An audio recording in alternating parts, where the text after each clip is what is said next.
Salut! Aujourd'hui on se retrouve pour une nouvelle vidéo de la CPN Triton et Chouette. Bon, depuis le temps vous devez avoir l'habitude. Ici, nous sommes dans une petite mare très sympa. Elle est très vieille aussi. Et en nettoyant la mare, alors oui en ce moment je fais beaucoup de nettoyage de mare, et ben j'ai aussi pu trouver 2-3 petits trucs très intéressants. Alors aujourd'hui, pas de triton, mais des trucs tout de même assez intéressants, à peu près égal. Vous allez voir, c'est très sympa.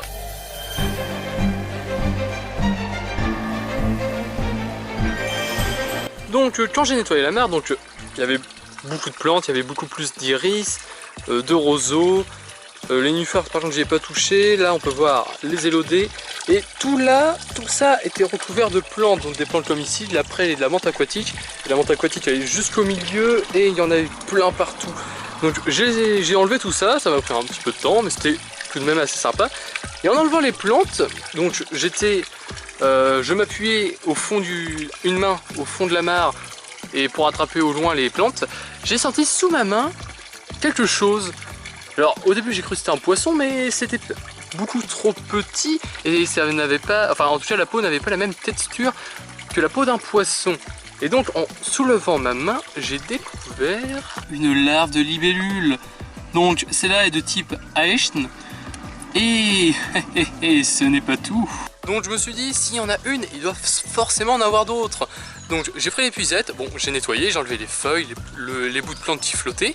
Et j'ai aussi raclé un peu le fond de la mare, un peu les racines des plantes et même les plantes avec l'épuisette. Et j'ai pu découvrir quelques autres petites larves, je vais vous les montrer. Donc au total, j'ai réussi à en avoir 3, donc 2 de la même espèce, une autre d'une autre espèce. La petite verte, franchement, petit coup de cœur, je trouve ça vraiment magnifique. Et je vais vous montrer quelque chose sur les larves de libellule, alors que peu de monde ne savent, mais franchement c'est assez impressionnant. Avant de vous montrer cette chose, j'ai quelques petites infos à vous dire sur la larve de libellule. Alors ça va dépendre des espèces, mais la plupart du temps, la larve de libellule va rester sous l'eau pendant 2 à 3 ans. Et quand elle va trouver les conditions favorables, elle va se percher en haut d'une tige ou d'une plante et va changer de peau. Et ça, ce sera la petite surprise d'après, mais je vais vous en montrer. Il faut aussi savoir que la larve de libellule est qu'une énorme prédatrice. Elle va manger alevins, petits batraciens, enfin plutôt têtards et autres insectes. Et elle va même pouvoir s'attaquer parfois à des poissons un petit peu plus gros. Bon, je ne vais pas vous faire plus attendre, je vais vous montrer un peu 2-3 trucs très sympas. La larve de libellule a une mâchoire rétractable, en tout cas ses mandibules. Regardez, hop, elle peut déplier ses mandibules pour pouvoir attraper des proies un peu plus éloignées et après rapporter cette proie au niveau de sa bouche.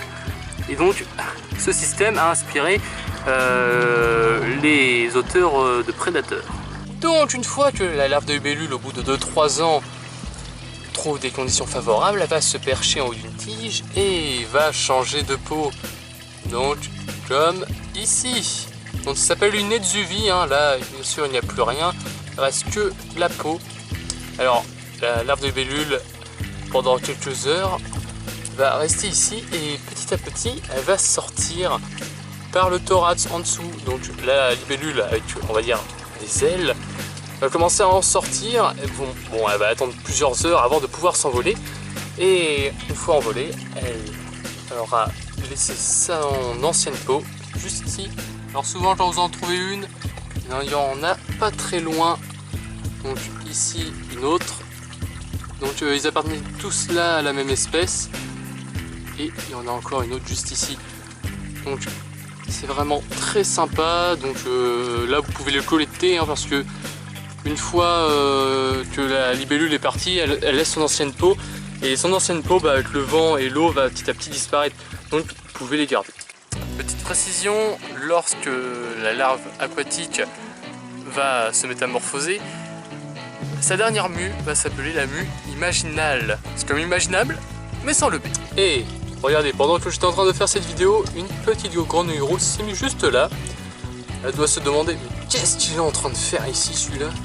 Donc voilà, j'en ai collecté 2 et on peut bien voir sur celle-ci par où est sortie la libellule. Donc au niveau du thorax, on peut bien voir le trou.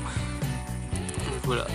Il faut savoir que ceux qui me suivent sur les lives, vous savez que j'adore, en tout cas j'ai plein de petites étuvies de libellules dans des petits flacons, dans des petits bocaux. Alors je les utilise souvent en sortie ou lors de stand et à chaque fois j'essaie de faire deviner aux enfants À votre avis, c'est quoi comme bestiole? Même, enfin je dis les enfants, mais souvent les adultes ne savent pas aussi. Ouais, sincèrement, j'ai un petit coup de cœur sur la verte. Elle est un peu plus petite, mais franchement très sympa. J'adore les couleurs. Donc, on va la relâcher. Donc ouais, bien sûr, évidemment, hein, on va relâcher les trois. Franchement, c'était une très belle surprise. Donc à chaque fois, je nettoie une mare, que ce soit entre les tritons, les grenouilles, ou même bah justement les libellules, il y a tout le temps plein de superbes surprises. Et petit fait, savez-vous que la libellule une fois adulte est l'animal qui a le plus grand pourcentage de réussite lorsqu'elle va chasser 9 fois sur 10, quand elle va chasser petit moucheron ou insecte, elle va réussir c'est un record dans le règne animal. La preuve, dans une mare, il y a une énorme quantité de vie, une énorme biodiversité. Quelle que soit la taille de la mare, il y a toujours une petite bestiole planquée quelque part. Et vraiment, je trouve que c'est incroyable. Donc voilà, en quelques jours, j'ai fait 2 nettoyages de mare et je suis toujours tombé sur des petites surprises comme celle-ci. Franchement, c'est la preuve que la nature nous réserve plein de surprises, mais malheureusement, les mares, la larve de libellule, les tritons et tous les animaux des milieux aquatiques sont menacés à cause de la disparition des mares. Donc, créez une mare si vous voulez aider la nature. Et en plus, vous attirerez tout plein de jolies bestioles. Vous pourrez même attirer grenouilles, crapauds, tant de bestioles à observer. C'est vraiment quelque chose de super. Allez, on se retrouve pour de prochaines vidéos. Salut!